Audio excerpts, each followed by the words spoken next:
नमस्कार दोस्तों, हिंदुस्तान उदय YouTube platform पे आपका बहुत बहुत स्वागत है। मैं हूं प्रदीप डबास और आज हम आपको एक ऐसे संघर्ष की गहराई में लेके चलेंगे जो सिर्फ दो देशों की जंग नहीं बल्कि वैश्विक भू राजनीतिक को हिला देने वाला विषय बन गया है। इजराइल और ईरान के बीच टकराव, ये लड़ाई परमाणु महत्वाकांक्षा, सामरिक श्रेष्ठता, क्षेत्र महानता और मानवीय त्रासदी का गठजोड़ है।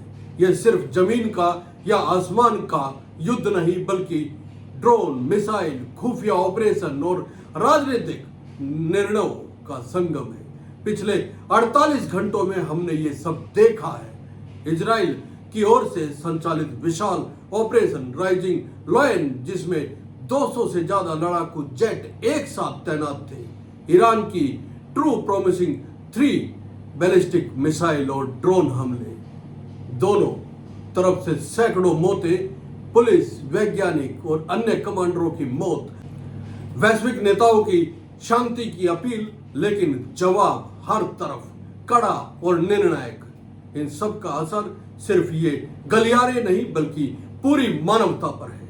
आज हम इसी संघर्ष की पृष्ठभूमि, कारण, घटनाओं, परिणामों और संभावित समाधानों को हर दृष्टि से विस्तार से समझने की कोशिश करेंगे। दोस्तों, सबसे पहले हम आपको बताते हैं कि यह संघर्ष कैसे शुरू हुआ और इसकी क्या वजह है। दोस्तों, यह टकराव कोई अचानक शुरू नहीं हुआ है, इसकी जड़ें वर्षों पुरानी है। परमाणु महत्वाकांक्षा की बात करें तो ईरान पर लगातार नकेल कसने की कोशिशें, अमेरिका और इजराइल में परमाणु कार्यक्रम चिंता का विषय बन गया। 2015 में हुए परमाणु समझौते के टकराव ने संघर्ष को और बढ़ा दिया। अमेरिका का समझौता छोड़ना और इजराइल को जय जयकार करना। इसके साथ ही अगले 4 वर्षों में बगदादी, इजराइल और ईरान डेवलपमेंट की रिपोर्ट, ड्रोन ऑपरेशन, सैन्य ठिकानों पर हमले, सभी ने तनाव को हवा दी। इजराइल ने अब बड़े पैमाने पर ऑपरेशन राइजिंग लायन के रूप में हवाई युद्ध शुरू कर दिया। इसने मिसाइल फैक्ट्री, परमाणु कार्यक्रम, वैज्ञानिकों और कमांडरों को जोरदार निशाना बनाया। इस तनाव को संयुक्त राष्ट्र में कड़े प्रतिबंध, अमेरिकी हस्तक्षेप और इजराइल की खुली हिंसा ने और बढ़ा दिया। सब कुछ 13 जून 2025 को फट पड़ा, जब इजराइल ने एक साथ बड़े पैमाने पर हमला किया और ईरान ने पलटवार किया। हम आपको बताते हैं दोस्तों कि इजराइल का ऑपरेशन राइजिंग लाइन क्या था और इसका उद्देश्य और पैमाना क्या था और उसका असर क्या था। ऑपरेशन राइजिंग लाइन इजराइल का अब तक का सबसे बड़ा हवाई अभियान था। इसे तैयार करने में महीनों लग गए। लगभग 200 लड़ाकू जेट और स्ट्राइकर ड्रोन एक साथ तैनात थे। मिशन की विशेषता यह थी कि सिंगल मीटिंग में 2 तरफा हमला, परमाणु स्ट्राइक, मिसाइल फैक्ट्रियों, रॉकेट गोदामों, वैज्ञानिक ठिकानों को निशाना बनाया गया।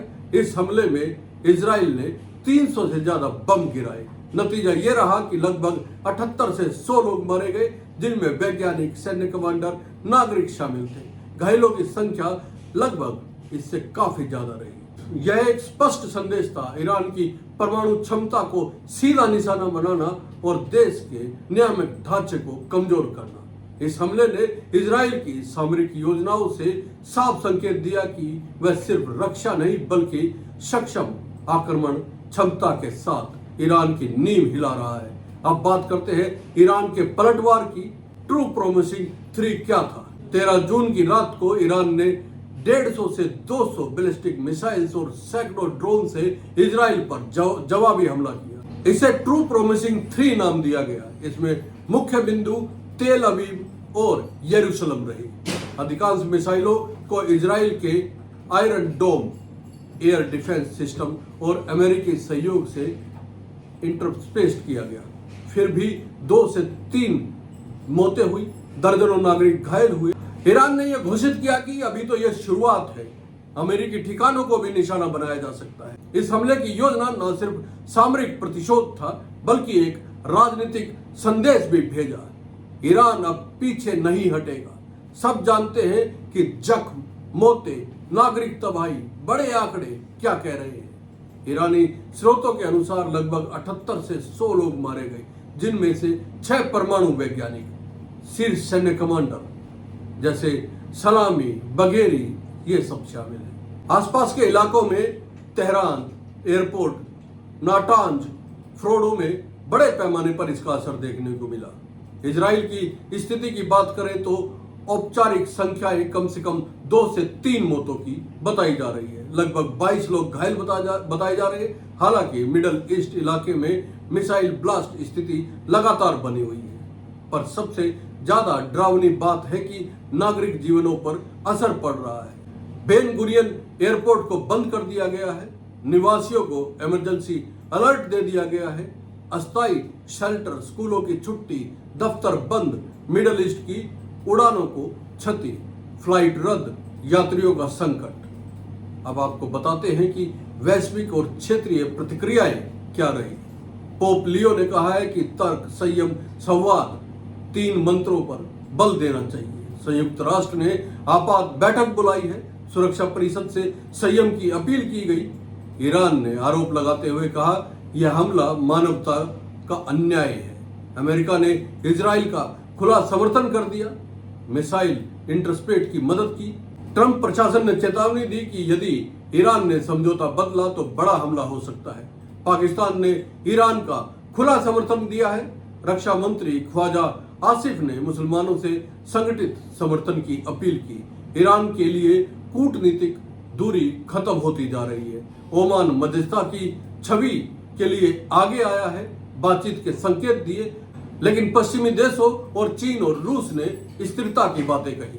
संयुक्त और स्थायी समाधान की रूपरेखा सामने आई। अब बात करते हैं कि भारत का रुख कैसा रह सकता है। भारत के रुख की बात करें तो न्यूट्रल और संयम है भारत का रुख। दिल्ली ने इस विवाद पर कोई प्रतिक्रिया नहीं दी है। विश्लेषक कहते हैं कि भारत को सतर्क रहना चाहिए।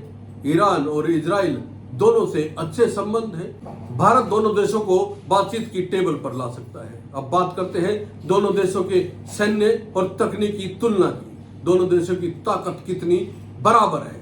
इजराइल के पास F-15, F-16, F-35 आयरन डोम और परमाणु मिसाइलें हैं। वहीं ईरान के पास MiG-29, F-4, F-14, शाबा 3, सर्जिल 2, फतेह 1 जैसी मिसाइलें और ड्रोन है।